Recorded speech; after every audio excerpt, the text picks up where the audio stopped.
नमस्कार। आज हम रज़िया सुल्तान के बारे में चर्चा करेंगे। जैसा कि हमने बताया था, इल्तुतमिश की 1236 में मृत्यु हो जाती है। उसके बाद उनके 5 वंशजों ने दिल्ली सल्तनत पर शासन किया, जिनमें रुकनुद्दीन फिरोज शाह, रज़िया, बहराम शाह, मसूद शाह, नासिरुद्दीन महमूद थे। रज़िया सुल्तान मध्यकालीन भारतीय इतिहास की एक महान शासिका थी। उसने अपने छोटे से शासनकाल में कई महत्वपूर्ण कार्य किए। इल्तुतमिश के अयोग्य पुत्र रुकनुद्दीन फिरोज शाह के स्थान पर 1236 में दिल्ली सल्तनत की बागडोर रज़िया के हाथों में आ गई। रज़िया इल्तुतमिश की योग्य एवं दूरदर्शी पुत्री थी। इल्तुतमिश ने रज़िया की योग्यता से प्रभावित होकर उसे अपने जीवन काल में ही अपनी उत्तराधिकारिणी बनाने का निश्चय किया था, परंतु इल्तुतमिश की इच्छा के विरुद्ध तुर्क अमीरों ने रुकनुद्दीन फिरोज शाह को सुल्तान बनाया। इसके समय शासन की बागडोर उसकी मां शाह तुर्कान के हाथ में चली गई।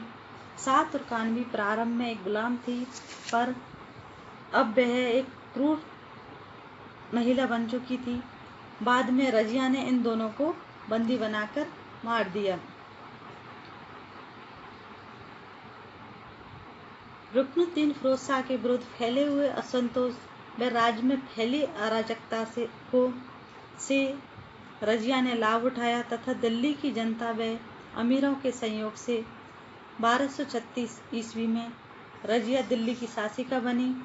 भारत के मुस्लिम इतिहास में वह पहली स्त्री थी जो दिल्ली सिंहासन पर बैठी और जिसने संपूर्ण प्रभुत्व संपन्न राजतंत्र का सिद्धांत अपनाया।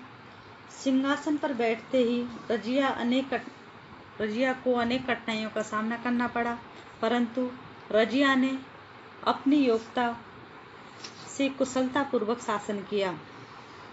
उसके समक्ष सबसे प्रथम समस्या थी विरोधी सरदारों का दमन करना। रज़िया को केवल दिल्ली की जनता तथा अमीरों का समर्थन प्राप्त था। बदायूं, मुल्तान, झांसी एवं लाहौर के सूबेदार उसके विरोधी थे। इन प्रांतपतियों ने योजना बनाकर रज़िया को राजधानी में घेर लिया, परंतु रज़िया ने कूटनीति से काम लेते हुए विद्रोहियों में फूट डाल दी, जिससे इन विद्रोहियों का विद्रोह विफल हो गया। दूसरी थी राजकीय पदों का पुनः वितरण। रज़िया ने राजकीय उच्च पदों को पुनः वितरण किया तथा ख्वाजा मुहाजुद्दीन को अपना वजीर नियुक्त किया। प्रांतीय सूबेदारों के पद पर भी उसने नए व्यक्ति नियुक्त किए। उसने जमालुद्दीन याकूत को अस्वशाला का अध्यक्ष बनाया। इसी प्रकार उसने निरंकुश सत्ता की स्थापना की। रज़िया ने ताज की शक्तियों को निरंकुश बनाने का प्रयत्न किया। उसने राजकीय पदों का पुनः वितरण कर तुर्क अमीरों का एकाधिकार समाप्त कर दिया। मिन्हाज के अनुसार लखनौती से देवल तक समस्त मलिकों एवं अमीरों ने उसकी सत्ता स्वीकार की। अगला था रज़िया का अमीरों से संघर्ष व उसका पतन। तुर्की अमीरों ने शीघ्र ही रज़िया के विरुद्ध षड्यंत्र रचना प्रारंभ कर दिया, क्योंकि वे उसे अपदस्थ कर एक ऐसे व्यक्ति को गद्दी पर बिठाना चाहते थे जो दुर्बल हो और उसकी इच्छा अनुसार कार्य करे। 1236 से 1266 तक के काल की सबसे मुख्य राजनीतिक विशेषता यह थी, सत्ता के लिए तुर्क अमीरों व सुल्तानों के मध्य संघर्ष हुआ, जिसमें अंततः तुर्क अमीर विजयी हुए और सत्ता पूर्णतः तुर्क अमीरों के हाथ में आ गई तथा सुल्तान कठपुतली बनकर रह गया। जब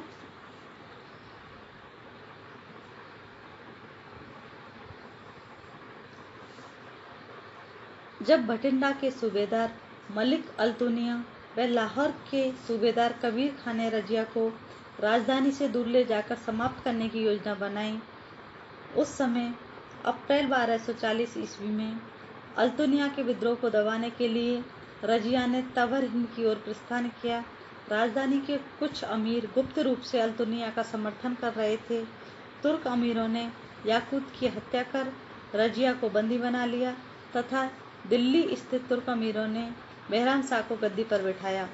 अगस्त 1240 में उसने रजिया से विवाह कर एक बार शक्ति प्राप्त करने का विफल प्रयत्न किया, परंतु behram शाह ने दोनों को परास्त किया तथा कैथल के पास कुछ हिंदू डाकुओं ने उनका वध कर दिया। अगला जो सबसे महत्वपूर्ण बिंदु है वह है रजिया का पतन। ऐसे क्या कारण रहे जिनकी वजह से शीघ्र ही रजिया, जो कि योग शासिका थी, का पतन हो गया। वस्तुतः रजिया की सफलता ही उसके पतन का कारण सिद्ध हुई।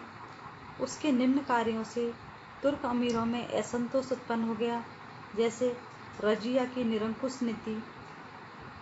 तुर्की अमीर रजिया जैसी शक्तिशाली व निरंकुश शासक को, जो अपनी इच्छा को सर्वोच्च बनाने पर तुली हुई थी, को सहन नहीं कर सकते थे। दूसरा, रूढ़िवादी मुसलमानों की अप्रसन्नता। रजिया द्वारा स्त्री पोशाक व पर्दा परित्याग कर पुरुष वस्त्र धारण करना एवं खुले दरबार में राजकार्य करने व उसके कुछ अन्य पुरुषोचित कार्यों से रूढ़िवादी मुसलमान अप्रसन्न हो गए। इसी प्रकार रजिया का स्त्री होना भी उनके पतन का एक कारण था।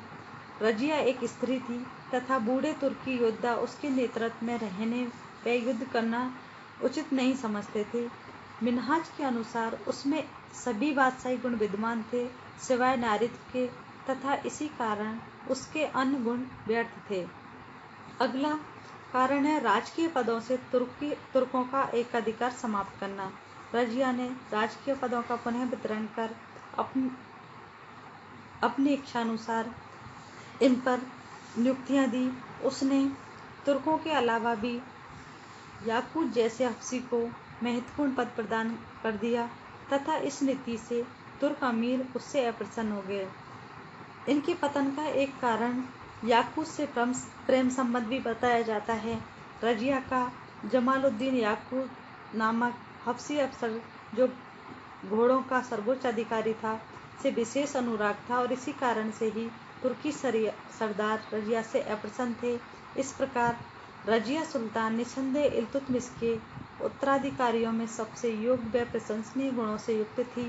वह जितनी महान सुल्तान थी उतनी ही योग्य नारी थी, परंतु तुर्की अधिकारियों को उसके नारीत्व से घृणा भी थी। डॉक्टर निजामी के अनुसार रजिया का विरोध जातीय आधार पर किया गया था, क्योंकि रजिया ने यह अनुभव किया था कि तुर्की अमीरों की महत्वाकांक्षा राज्य में कानून तथा व्यवस्था की स्थापना में बाधा बन रही थी। अतः उसने गैर तुर्कों एक प्रतिस्पर्धी दल बनाकर उनकी शक्ति को संतुलित करना चाहा। इस कारण वह तुर्क अमीरों में अप्रिय हो गई।